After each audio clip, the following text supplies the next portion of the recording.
இப்போ பாருங்க, மார்க்கெட்ல ஒரு புல்லிஷ் கேண்டிலு, அடுத்தது ஒரு பெரிய பேரிஷ் கேண்டிலு. இப்போ இந்த மாரி வரும்போது, அடுத்ததும் ஒரு பேரிஷ் வர்றான். இப்போ இந்த பேரிஷ் வரும்போது, நமக்கு எந்த ட்ரெண்டுமே கன்ஃபார்மா கிடைக்காது. இப்போ நமக்கு இதுவரைக்கும் எந்த ட்ரெண்டும் கிளியர் ஆகல. ஏன் கிளியர் ஆகல அப்படின்னா, இது ஒரு பெரிய விக் வந்திருக்கான். அப்போ அடுத்த கேண்டில் என்ன ஆகுறான்னு நம்ம வெயிட் பண்ணி பார்க்கணும். அப்போ அதை என்ஹெல்ப் பண்ணி ஒரு புல்லிஷ் கேண்டில் வந்திருக்கான். புல்லிஷ் போயிருச்சா அப்படின்னா ஏற்கனவே இன்வெர்டட் ஹேமர் வந்திருக்கான். அப்போ ஒரு புல்லிஷும் வந்திருக்கான், இன்வெர்டட் ஹேமரும் வந்திருக்கான். இந்த ரெண்டுல இப்ப எது பீட் பண்ண போகுது அப்படின்னு சொல்லிட்டு நம்ம பொறுமையா இருந்து தான் பார்க்கணும். எந்த விதமான அவசரப்பட்டும் ஒரு ட்ரேட் எடுக்கக்கூடாது. அப்போ முதல்ல மூவ்மெண்ட் பார்க்கணும், பிரேக் அவுட் ஆகுதான்னு பார்க்கணும், கிராஸ் ஆகுதா, கிராஸ் ஆகாம கீழே போகுதான்னு பார்க்கணும். அப்போ எந்த ரேஞ்சில் ஆடுதுன்னு அப்போ இது எல்லாமே நம்ம கொஞ்ச நேரம் வெயிட் பண்ணி பார்த்து நமக்கு கன்ஃபார்ம் ஆனதுக்கு அப்புறம் தான் எந்த ட்ரேடா இருந்தாலும் எடுக்கணும். அடுத்த கேண்டில் என்ன ஆகுறான்னு பார்க்கலாம். ஓகே, ஷூட்டிங் ஸ்டார் வந்துட்டான். ஓகே,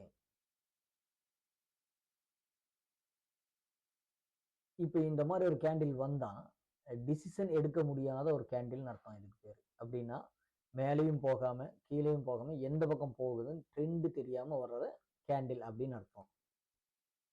ஒரு புல்லிஷ் வந்திருக்கான்.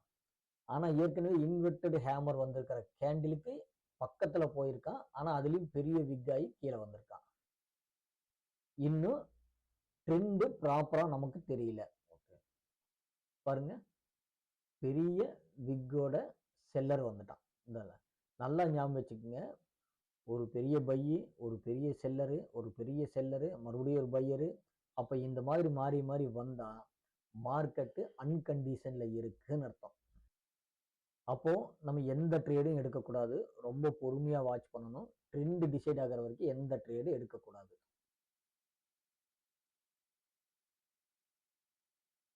பாருங்க, ஒரு பெரிய செல்லருக்கு அடுத்து உடனே ஒரு பையர், ஒரு பையர் வந்த உடனேவே ஒரு செல்லரு. அப்போ மார்க்கெட்டு இந்த ரேஞ்சுக்குள்ளதான் ஆடுறான் அப்படின்னு அர்த்தம்.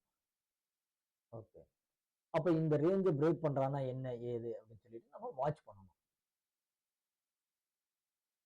மறுபடியும் ஒரு பெரிய பையர், பையர் வந்து புல்லிஷ் அண்ட் ஹெல்பிங்க. அப்போ ஏற்கனவே வந்த இன்வெர்டட் ஹேமருக்கும் பதில் இல்லை, இங்க வந்த இன்வெர்ட் ஹேமருக்கும் சான்சஸ் இல்லை. எதுவுமே வராம பையிங் வந்துட்டான்னு சொல்லிட்டு நம்ம எடுக்கக்கூடாது. அந்த ரேஞ்ச் பிரேக் அவுட் ஆகுதா என்ன ஏதுன்னு பார்க்கணும். பாருங்க, ஒரு பெரிய பையர் வந்தாங்க, அப்படியே ஒரு இன்வெர்டட் ஹேமர் வந்துருச்சு, ஒரு பையரு. இப்ப எவ்வளவு கன்ஃபியூஸ் பாருங்க மார்க்கெட்ல. ஒரு பையரு, ஒரு செல்லரு, ஒரு பையரு, ஒரு செல்லரு, ஒரு பையரு, ஒரு செல்லரு, ஒவ்வொன்றும் பெரிய பெரிய விக்கு. இந்த மாதிரி பெரிய பெரிய விக்கு வந்தாங்க அப்படின்னா அதுக்கு பேரு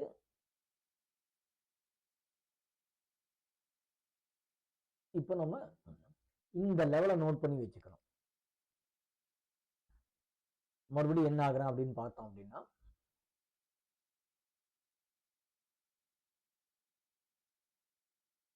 இங்க பாருங்க, மேல போயிட்டு ஒரு ஷூட்டிங் ஸ்டார் சஸ்டெயின் ஆகாம கீழே இறங்கி வந்து நின்ட்டான். அப்போ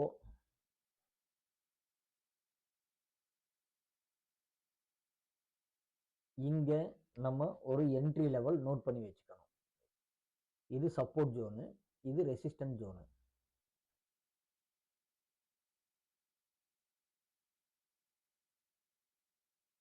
ஓகே, இப்போ நம்ம இதுல இருந்து தான் ட்ரேடு ட்ரெண்ட் டிசைட் பண்ணணும். பாருங்க, ஒரு பெரிய செல்லர்ஸ் வந்துட்டாங்க. அப்போ மார்க்கெட் இண்டிகேட் பண்றான் அப்படின்னு சொல்லிட்டு இந்த இடத்துலயே நம்ம புரிஞ்சுக்கணும். அப்ப எகைன் ஒரு பேரிஸ், அது இல்லாம செல்லர்ஸ். இந்த கேண்டிலுக்கு க்ளோஸ் கீழே ஓப்பன் ஆகி அதுக்கு கீழே போறாங்க. அப்படி பிளாக் க்ளோஸ் வந்தா அப்படின்னா மார்க்கெட்டு பேரிஸ்ல வந்துருச்சு அப்படின்னு சொல்லிட்டு இண்டிகேட் பண்றான். அப்ப இந்த ரெசிஸ்டன்ட் அவனால தாண்ட முடியல அப்படிங்கறது உடனே தெரிஞ்சுக்கணும்.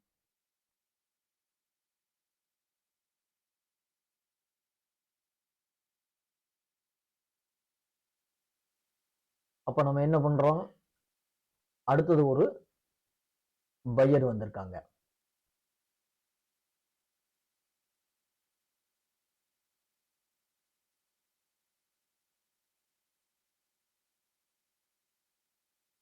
அப்போ ஒரு ரெசிஸ்டன்ட், ஒரு சப்போர்ட், இந்த லெவல்ல மார்க்கெட் ஆடிட்டு இருக்கு. ஒரு ரெசிஸ்டன்ட், ஒரு சப்போர்ட் லெவல்ல ஆடிட்டு இருக்கு. இப்போ மார்க்கெட் அடுத்தது என்ன ஆகுறான் அப்படின்னு பார்க்கலாம். ஏற்கனவே 3 பிளாக் க்ரோ வேற வந்துருச்சு. அப்போ மார்க்கெட்டு நமக்கு பீரிஸ்ல இண்டிகேட் பண்றான் அப்படின்னு சொல்லிட்டு சார்ட்டை பார்த்த உடனே நம்ம தெரிஞ்சுக்கணும்.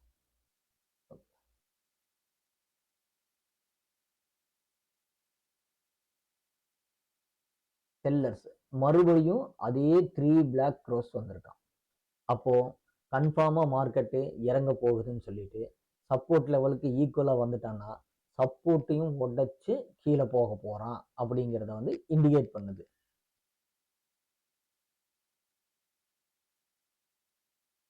அப்போ நம்ம பொறுமையா வாட்ச் பண்ணணும்.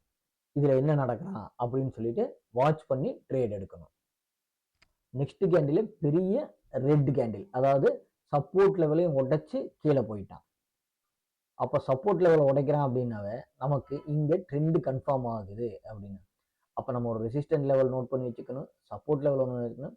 சப்போர்ட்டையும் உடைச்சான் அப்படின்னா பெருசா இறங்க போகுது அப்படிங்கிறத நம்ம தெரிஞ்சுக்கணும். பெருசா இறங்கிட்டான். அப்போ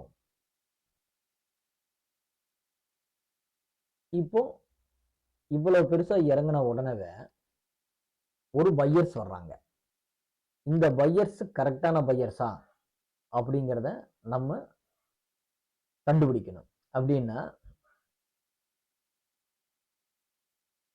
இப்ப பாருங்க, பெரிய பெரிய செல்லர் வந்ததுக்கு அப்புறம் இங்க ப்ராஃபிட் புக் பண்றாங்கன்னு அர்த்தம். இந்த இடத்துல யார் யார் செல் பண்ணிருக்காங்களோ அவங்க எல்லாம் ப்ராஃபிட் புக் பண்றாங்க. ப்ராஃபிட் புக் பண்ண உடனே ஒரு புல் பேக் வருது மார்க்கெட்ல. ஒரு புல் பேக் வந்த உடனே அடுத்தது என்ன ஆகுது, மறுபடியும் செல்லர்ஸ் தான் டாமினேட் பண்றாங்க. இப்போ இந்த செல்லர்ஸ் பாருங்க எவ்வளவு பெருசா டாமினேட் பண்றாங்க அப்படின்னு சொல்லிட்டு.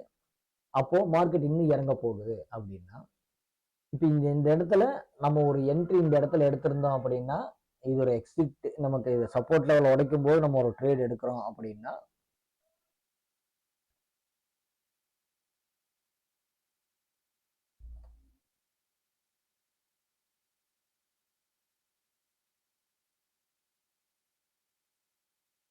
இப்போ ஒரு ஸ்டாப் லாஸ் ரெசிஸ்டன்ட் ஏரியால வச்சுக்கிட்டு சப்போர்ட்டை உடைக்கும் போது நம்ம ஒரு என்ட்ரி எடுக்கிறோம் அப்படின்னா அது எந்த அளவுக்கு போகுதுன்னு நம்ம செக் பண்ணி பார்க்கணும்.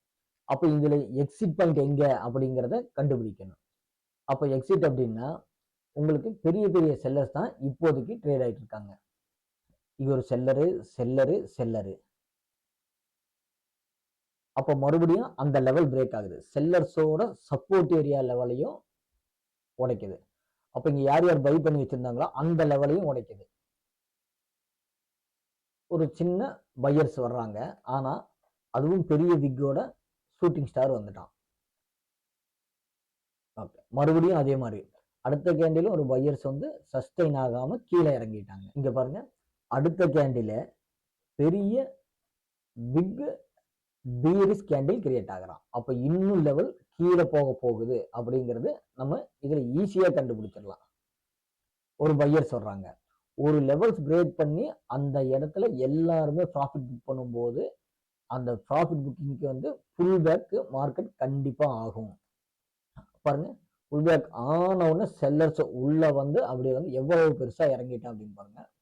அப்போ இந்த மாதிரி வரும்போது எப்போ நம்ம ஒரு என்ட்ரி எடுத்துட்டு ஒரு பெரிய பேரிஸ் கேண்டில் ஜென்ரேட் ஆகி ஒரு செல்லர்ஸ் வந்ததுக்கு அப்புறம் ஒரு சின்ன பேரிஸ் கேண்டில் அல்லது சின்ன செல்லர்ஸ் வந்தாங்க அப்படின்னா இதுதான் நம்ம எக்ஸிட் பாயிண்ட். எப்பவுமே ஞாபகம் வச்சுக்கோங்க, ஒரு பெரிய செல்லர் வந்ததுக்கு அப்புறம் ஒரு சின்ன பாடி வரும்போது அந்த இடத்துல தான் நம்ம எக்ஸிட் பாயிண்ட் அப்படிங்கிறது கணக்கு வச்சுக்கணும். அப்போ ஒரு ஸ்டாப் லாஸ், ஒரு என்ட்ரி, ஒரு எக்ஸிட். இதுக்கப்புறம் அவங்க என்ன ஆகுறாங்க அப்படின்னு பார்த்தீங்கன்னா மறுபடியும் கீழே தான் இறங்கிட்டு போறாங்க. ஆனா நம்ம அந்த ஸ்டாப் லாஸை மெயின்டைன் பண்ணி வெளியில வந்து பழகணும். இப்போ இந்த மாதிரி நீங்க ஒவ்வொரு ட்ரேடுமே பழகணும். அப்ப அந்த பழகணும் அப்படிங்கிற மாதிரி கேண்டில் ஸ்டிக் பேட்டர்ன் பழகணும். அதுல இருந்து தான் நீங்க ட்ரேட் எடுத்து பழக முடியும். மொத்தமா கோர்ஸ் படிச்சீங்க அப்படின்னா இந்த மாதிரி எடுக்க முடியாது. இந்த மாதிரி லெவல்ஸ் பழகணும். அதுல இருந்து தான் நீங்க ட்ரேட் எடுத்து பழகணும். உங்களுக்கு இந்த கோர்ஸ் பத்தி டீட்டெயில் வேணும், இல்ல நான் படிக்கணும், பழகி ட்ரேட் எடுக்கணும் அப்படிங்கிற மாதிரி இருந்துச்சு அப்படின்னா, நாங்க சொல்லி தர்றதுக்கு தயாரா இருக்கோம். நீங்க கான்டாக்ட் பண்ணுங்க. மெசேஜஸ் நம்ம சொல்றோம். தேங்க் யூ நண்பர்களே.